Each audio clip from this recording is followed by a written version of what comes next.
what things did you bring that you didn't end up using a lot, and what things did you not bring that you were like, fuck, I really wish I had that? Yeah, I really wish I had. I got a water tank for the roof of my car, but it didn't come with all the fittings, and I left it too much last minute. So I didn't want to fuck around and try and put that up. So I got the fuel on the roof. I wish I had more fuel.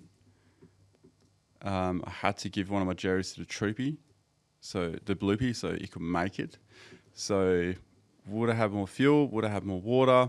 Gloves I didn't expect I would be using, but gloves actually help me save water. Because if you keep your hands clean, you don't need to use the water to wash your hands. Now, if we're at a well, I'll just use my hands. That's a tough dog right there without you knowing. Yeah. Also, my fingers, you can see they're quite dry.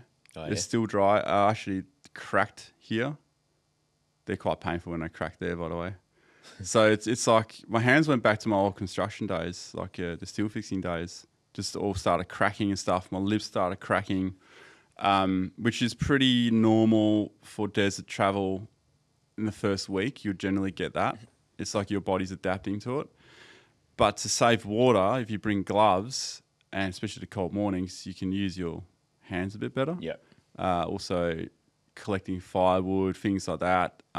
Just doing general tasks that require, like a bit of friction with the hands, like moving shit around and stuff, and pouring diesel in your tank. It's a good idea to have gloves because you get diesel in your hands.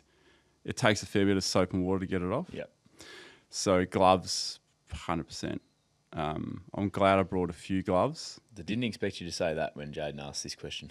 No, and I like it though. It was one of those things that it's like, wow, like where's my gloves? I can't find them now. Yeah, So right. I had to just deal with because if we're using camera gear and stuff as well, you get dirt and everything. Yep.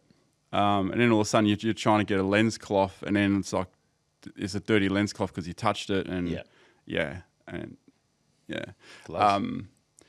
And it's probably would have been good if Chris had his shower setup done different. So his shower setup would take from the tank only. It didn't have an outside hose.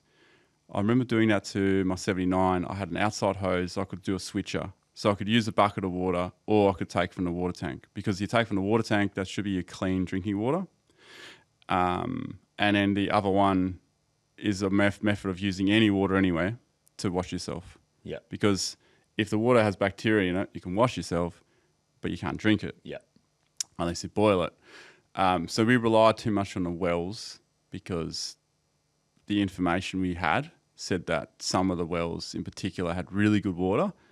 Turns out that information is 5 years old, some 10 years old, so the water was pretty shit. Yeah, okay. Yep. You wouldn't drink it. And Chris actually did get sick from some of the water towards the end because we were running low on water. So when I got bogged, it was getting warmer, and I'd already been a bit dehydrated because I didn't drink much the day before to try and save water for my daughter. And so I kept that for her, and then I would take the other water. So I popped 2 hydrolytes in it to try and get the taste out because it tastes like shit. I did boil it, and I was just sipping at it when I needed it. Yeah. So because my eyes were dry, my mouth was dry, so I just had to sip a bit of water just to keep going. You're obviously out of hunt and brews as well then. Oh, well, I had 1 hunt and brew left on the last morning of the day. Gee. Yeah. People kept saying, man, you are hiding shit from us. You keep finding shit. I'm just really good at like I'm just going to pretend it's not there for a day or two. And then later I'm going to go, oh, yeah, I forgot about So that. you'd take a day or two off of a hunt and brew and then... Yeah, right. I was going to say, you couldn't have had one daily for 21 days. Almost.